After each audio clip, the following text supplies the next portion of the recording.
Sector expanded for the first time since April, and the country could escape recession, right? Well, that's the case. What we've seen is at the end of the year, a little bit of growth in the German economy, driven by the service sector more so than manufacturing.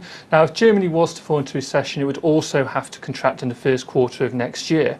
But what we're seeing is maybe it's going to just miss that situation, which should be positive for the Eurozone as a whole.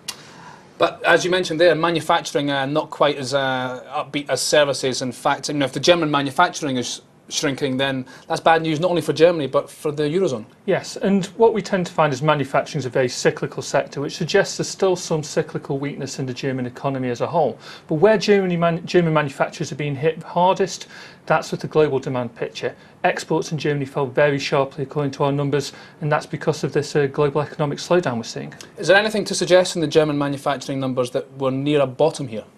Well, we have seen those numbers, edge slightly up over the last couple of months. So that could suggest that it's coming back towards a stagnation point. But again, demand picture and the export picture is still looking pretty bleak, so it would take a bit of time on that score. Well, that's Germany. What about France, the Eurozone's number 2 economy? It's not looking much better there either, is it? It's a number 2 economy in terms of size, but it's not the number 2 economy in terms of performance at the moment.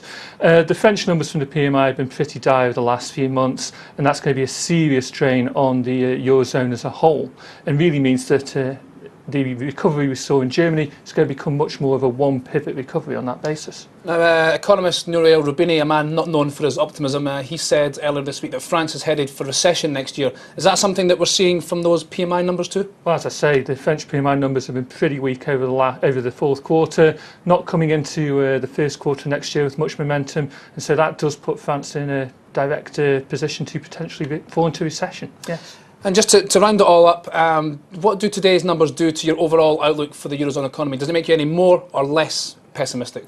It makes me less pessimistic. Again, that headline Eurozone index has been rising over the first few months, not spectacularly, but some edging higher. And that means that we could see the Eurozone possibly record some growth in Q1. But with the fiscal cliff, debt crisis talks ongoing, despite some resolution recently, that could derail any recovery we see.